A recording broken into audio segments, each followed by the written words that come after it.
sih Pak peran masyarakat dalam mendukung pemetaan forensik ini, terutama dalam memberikan informasi di lapangan yang akurat? Kita butuh informasi dari masyarakat jelas karena mereka yang mengalami, tapi lalu nanti dibaurkan lagi dan butuh untuk beberapa orang untuk kita ajak untuk kita membandingkan sehingga nanti informasinya menjadi benar gitu.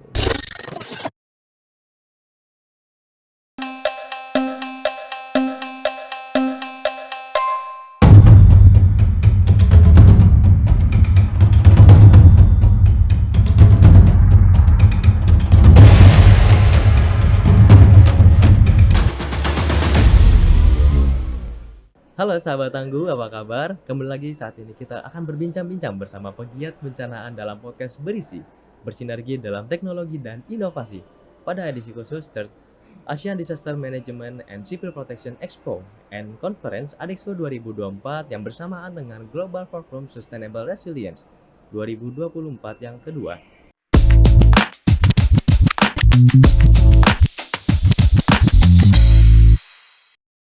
Dan kali ini di hadapan saya telah hadir narasumber yang memiliki pengalaman dalam kebencanaan yang sangat banyak dan pemetaan terkait kebencanaan yang berasal dari Badan Nasional Penanggulangan Bencana. Bisa kita sapa Pak Udre, Pak Dr. Udre. Halo Pak Udre, selamat pagi.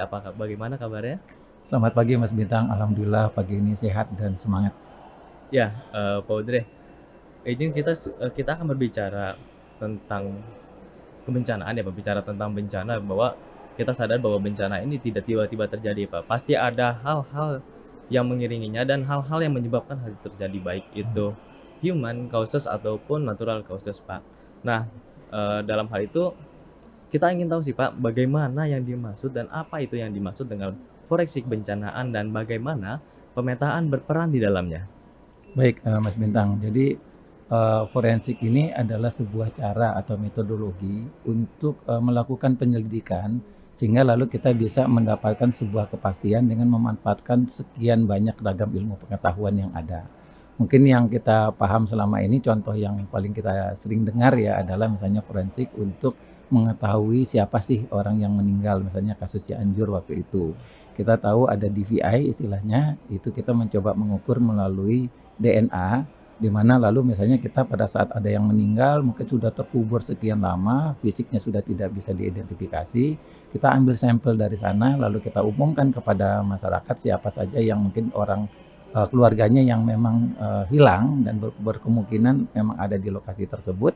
Dari sana kita bisa cocokkan dan akhirnya kita bisa ketahui bahwa si A ini adalah si Ano gitu kan, misalnya itu adalah salah satu forensik kebencanaan. Nah tentunya di sini terkait dengan pemetaan itu pada dasarnya di dalam kebencanaan kita kan pasti akan perlu mengetahui di mana lokasi-lokasi yang misalnya kejadian yang ada, lalu di sana kita mencoba untuk memetakan dan dari peta yang ada itu kita bisa mengidentifikasi lebih lanjut melalui dengan teknologi forensik sehingga lalu bisa menjelaskan atau menggambarkan sebuah kejadian itu bisa direkonstruksi dengan baik.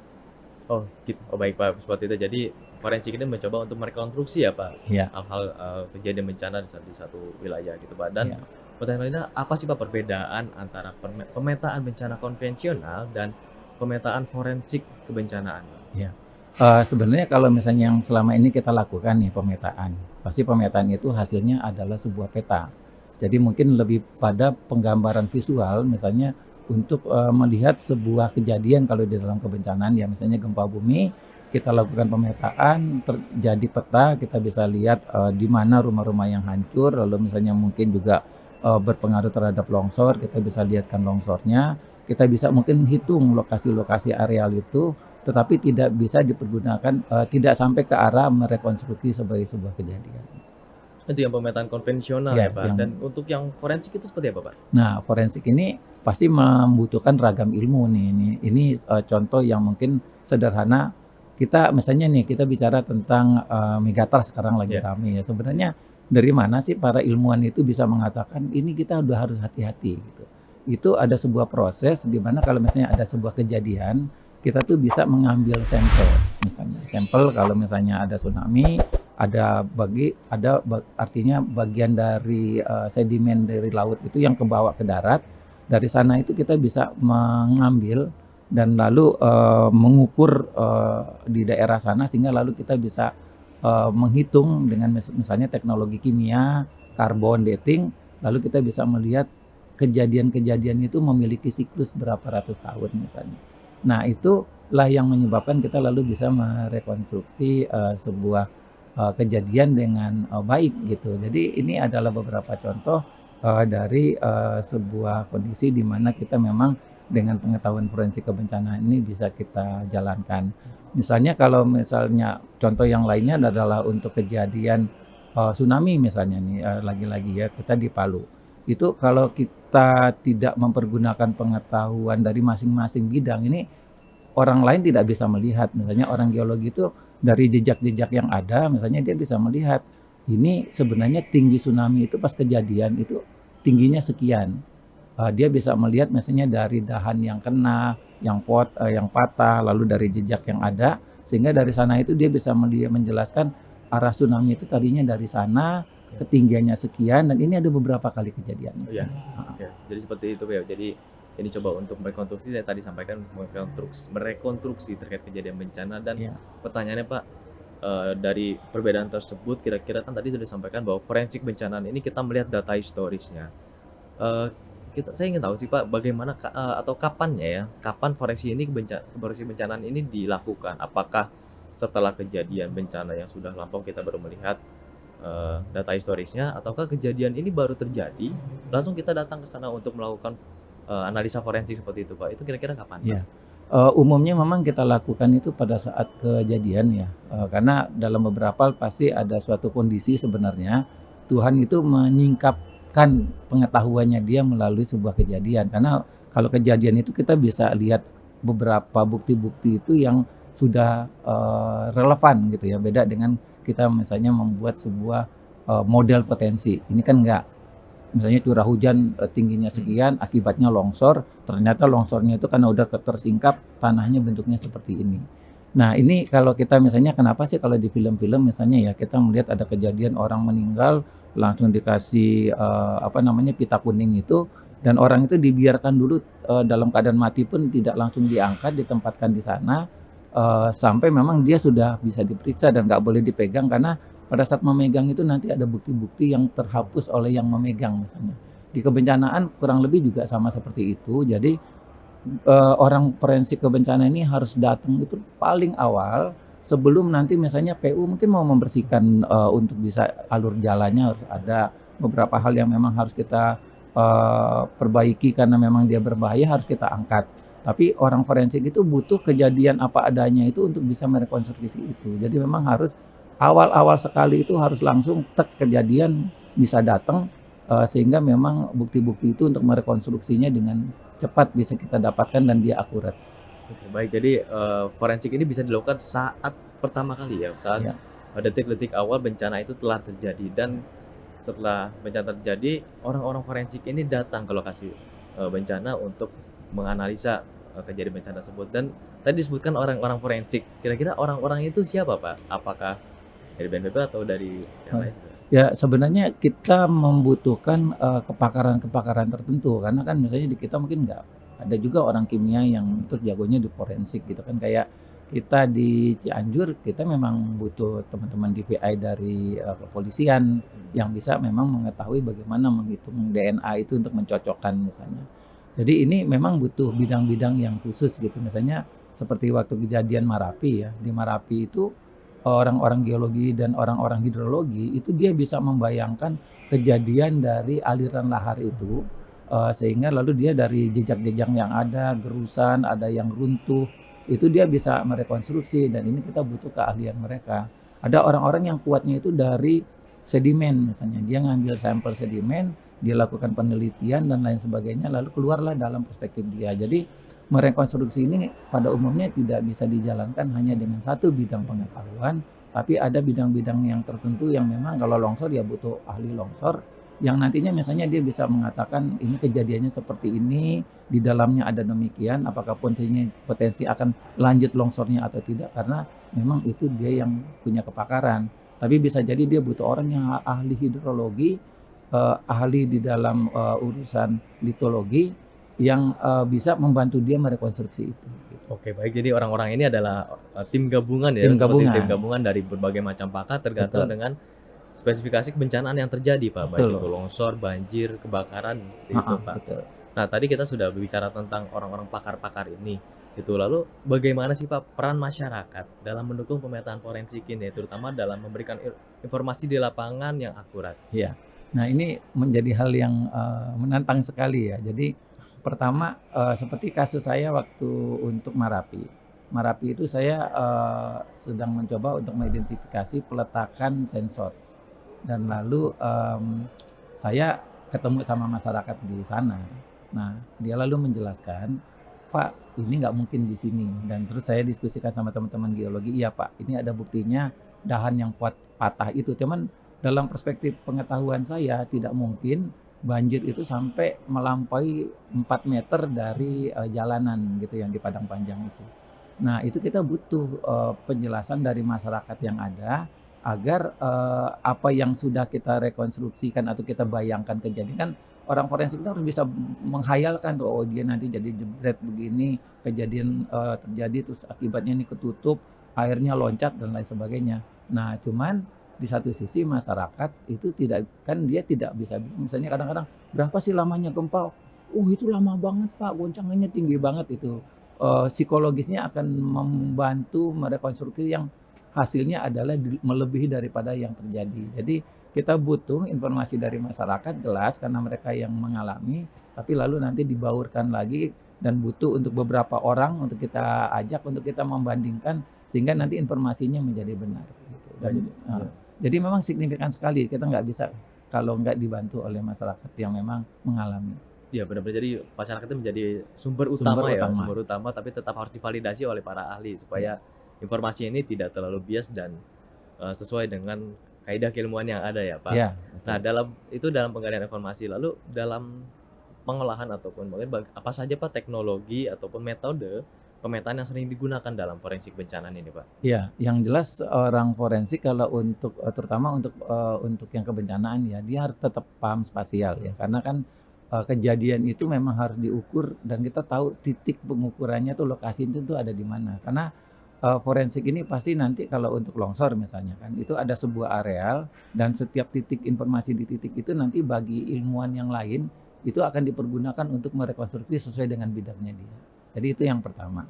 Yang kedua misalnya nih, orang geologi kan ada macam-macam ya, ada orang geologi struktur, nanti yang memang jago di sedimen, jago di beberapa hal yang lainnya, yang mereka itu punya keahlian masing-masing misalnya untuk bisa mendeteksi dari alur sungai itu bagaimana proses aliran itu terjadi, misalnya lalu ada yang memang harus bisa mempelajari untuk bisa mendeteksi misalnya patahan itu dia kalau orang biasa nggak bisa itu ketemu, tapi dia nanti bisa ngeliat, oh kalau ada di sini coba kita harus nyarinya ke sana, mestinya itu ketemu di sini.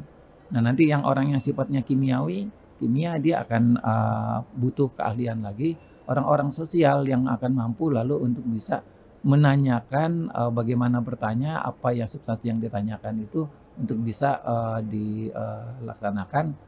Orang sipil nanti beda lagi ya, dia bisa melihat dari bangunan yang runtuh sehingga dia lalu bisa menjelaskan hubungannya dengan misalnya orang seismologi yang dia memang punya keahliannya ada kepada goncangan yang mengakibatkan mungkin bangunan secara sipil itu bisa terganggu. Jadi memang banyak sekali seperti misalnya kemarin kita pas waktu yang banjir lahar itu ada orang yang memang jago di gunung api, ada yang jago di proses pemodelan laharnya, ada yang memang pengetahuannya lebih kepada tanaman-tanaman yang bisa menyebabkan terjadinya keruntuhan dan ilmu tanah dan lain sebagainya. Baik, tadi disampaikan bahwa geospasial ini menjadi salah satu modal ya, Pak, modal awal Iya. dalam proses pemetaan forensik kebencanaan ini. Iya. Kira-kira tools ya, Pak, bicara tentang teknologi kan kita nggak jauh dengan tools ya, Pak, selain dari bidang keilmuannya ataupun keahliannya ada tools juga. Kira-kira tools apa, Pak, yang biasa digunakan dalam proses forensik kebencanaan ini, Pak? Iya. Sebenarnya yang paling penting itu tools itu adalah keahlian dan pengalaman si orangnya gitu ya. Karena banyak sekali yang kita lakukan itu ya yang standar misalnya orang cuman buat ngambil sampel, melakukan pemotretan tapi sudah dengan catatan spasial, mencoba untuk mungkin memanjat gitu ya, memperhatikan, jadi lebih kepada observasi, dasar ini menjadi penting. Tapi nanti, dalam beberapa hal misalnya ada teknologi laser gitu ya, Ya, lalu drone, itu dalam beberapa hal karena beda ya, kita investigasi itu biasanya mungkin cuman, di beberapa titik-titik yang akan kita perdalam. Nggak mungkin kita susur terus satu-satu habis waktunya, makanya lalu dari yang poin-poin penting itu kita dapatkan informasi detail, nanti tools ini kita pergunakan untuk mendapatkan gambaran yang luasnya, dan itu bisa dilakukan nanti investigasinya di balik, setelah kita kembali. Sehingga iya, memang nanti rekonstruksi besarnya tetap bisa kita bisa dapatkan, dilakukan. walaupun di lapangannya sebenarnya tetap aja ada di sampling-sampling yang kita Iya, tetap bangun. ada sampling yang dilakukan ya, Pak. Iya Jadi betul, tools ini salah satunya selain dari bidang keilmuan, teknologi drone itu ya, Pak, yang ya biasa misalnya, kita gunakan untuk dalam proses forensik bencana ini, iya. gitu, Pak. Dan tadi disampaikan bahwa terkait geospasial, Pak. Seberapa penting sih, Pak, data geospasial ini dalam analisa forensik setelah bencana, Pak? Iya. Jadi, kalau kita lihat kan dia imbal balik ya, kita untuk bisa ke lapangan butuh peta. Peta yang digambarkan secara mudah lalu dari data satelit atau data drone, nanti kita orang forensik itu bisa datang ke titik-titik itu untuk melakukan sampling. Tapi sebaliknya nanti sampling itu dikembalikan lagi kepada pemetaan spasial sehingga nanti peta itu pada saat overlay mampu berbicara secara baik dan nanti orang yang punya background pemetaan itu merekonstruksi dalam skala spasialnya bisa sangat menjadi bagus. Jadi dua-duanya ini memiliki imbal balik, karena kalau kita tahu dunia spasial itu intinya adalah, bagaimana titik itu atau poligon itu kalau kita klik itu dia bisa berbicara gitu kan. Sebenarnya database-nya itu muncul, Mhm. tapi kita tahu bahwa data ini berbicara di titik itu. Nah, Oke. jadi dua-duanya memang harus, tergabung dengan baik. Jadi geospasial ini menjadi satu data awal tapi juga menjadi data akhir juga ya, Pak, Iya. dalam proses pemetaan forensik ini. Dan eee, kira-kira apa sih, Pak, tantangan dalam akurasi data, Pak, saat melakukan pemetaan untuk forensik kebencanaan? Iya, ini, sebenarnya hal yang cukup sulit ya sebenarnya, misalnya sekarang pada saat kita mencoba merekonstruksi kejadian gempa. Gempa itu bisa kita, perhitungkan kan seberapa sih sebenarnya siklusnya. Tapi itu plus minusnya akan jauh banget dari data yang ada. Artinya kan memang dari segi akurasi bagi kita geser mungkin 2 3 tahun atau bahkan 10 tahun itu bisa jadi oke-oke aja, karena rentangnya bisa sampai ratusan ribuan tahun. Yang kedua misalnya adalah, pada saat data itu untuk direkonstruksi dia nggak bisa nyambung gitu ya, karena mungkin ada beberapa tempat yang nggak mudah kita untuk dapatkan ini, karena ke lapangan itu pasti nggak mudah Iya, gitu ya tantangannya kita, banyak sekali ya, Pak. tantangannya banyak. Yang ketiga adalah pada saat kita mengumpulkan data dari masyarakat ini, sense kita untuk merekonstruksi itu menjadi penting, dasar-dasar kita untuk melihat ini yang diomongin, berlebihan atau tidak misalnya ya. Itu cukup sulit, kita tahu kita butuh, tapi kita juga tahu bahwa data ini sebenarnya dia, memiliki kemungkinan untuk tidak, akurat Mmm. gitu. Jadi, inilah beberapa, hal yang menurut saya menjadi sangat, apa ya, sangat sulit jadinya. Sulit dilakukan ya, Iya, Pak, jadi tantangan terbesar ya, Pak. iya, Ya, tadi kita sudah berbicara tentang apa itu forensik bencanaan dan tantangannya, Pak. Lalu kita kan ingin membuat suatu teknologi yang bisa digunakan ya, Pak. Dan kira-kira apa sih, Pak, peranan hasil pemetaan forensik ini pada pengambilan keputusan perencanaan aksi penanggulangan bencana ke iya. depannya? Ini kan, dalam beberapa kan kayak seperti karena upaya ini adalah upaya penyelidikan ya. Penyelidikan itu kan mendiagnosis gitu ya, penyebab misalnya sekarang kita kemarin pas ngelihat kejadian misalnya Marapi, apalagi kalau misalnya kita yang paling sulit itu waktu saya di Palu sebenarnya. Apa sih yang menyebabkan kejadian sampai seheboh ini gitu. Ya, Kan nggak mudah kita menjelaskan gempa Palu itu di darat, bukan di laut yang selama ini teori kita tsunami itu kejadiannya kalau gempanya di laut. Ini gempanya di darat. Terus kita misalnya melihat bahwa kejadian yang standar itu karena ini, gempanya terjadi, penyebabnya adalah tsunami yang terjadi akibat, misalnya subsidence, atau rupture yang ada di laut dan, tapi kejadiannya kok pendek, cuma 3 menit udah nyampe. Ini kan artinya dalam beberapa hal merekonstruksinya kan menjadi susah. Tapi dari sekian banyak upaya yang kita lakukan untuk kita amati sampai ke Donggala, sampai ke atas banget itu, akhirnya kita bisa mendapatkan ini kenapa sebenarnya. Jadi perkara likuifaksi, perkara dan lain-lain sebagainya itu bisa tergambarkan dengan lengkap berdasarkan, hasil forensik dan data-data yang kita coba gali, sehingga lalu kita bisa menghasilkan rekomendasi yang benar nih. Karena kayak kita juga kalau kita misalnya sekarang, apa ya, observasi kita di obat misalnya, Ya. orang sakit itu biar kita tahu ngasih resepnya itu yang Ya, benar dan penanganannya akan seperti apa. betul. Jadi itu yang kalau kita lihat, kalau mau, punya action yang benar, pengetahuan tentang risiko ini sudah harus benar, dan pengetahuan risiko yang benar ini didukung oleh data yang harus akurat, dan itu butuh orang-orang yang punya keahlian di dalam forensik kebencanaan. Oke Pak, jadi data hasil forensik ini menjadi rekomendasi ya Pak ke depannya supaya ketika bencana itu terjadi lagi, ini tidak menimbulkan korban yang ataupun kerusakan yang banyak ya Pak, kurang lebih Iya, seperti itu ya Pak. artinya kebijakan itu tidak salah dikeluarkan karena memang, didukung oleh, dasar data dan pengetahuan yang benar. Kalau enggak kayak orang ngasih obat itu salah gitu ya terhadap penyakit yang tidak terdiagnosa dengan baik. Iya, terima kasih banyak Pak Audrey, kita udah Mmm, tadi sharing terkait, forensik bencanaan ya Pak, yang sangat banyak informasi bagaimana forensik bencanaan itu dilakukan dan apa, peranannya terhadap keputusan penanggulangan bencana, tuh. Sahabat Tangguh, tadi kita sudah berbincang bersama narasumber, Bapak Direktur Pemetaan dan Evaluasi Risiko Bencana, Pak Dr. Udre, dan ternyata forensik bencanaan ini menjadi suatu hal yang penting supaya kita tahu bagaimana bencana itu terjadi, apa penyebab bencana itu terjadi, dan bagaimana kita harus membuat rencana aksi ke depannya. Dan tetap stay tune di YouTube BNPB dan media sosial BNPB, karena update bencana jangan tunggu jadi korbannya. Dan ikuti terus acara Adexco 2024 serta GFSR yang kedua, karena sahabat tangguh akan melihat produk-produk bencanaan yang menarik. Dan sampai bertemu di sesi berikutnya, sampai jumpa.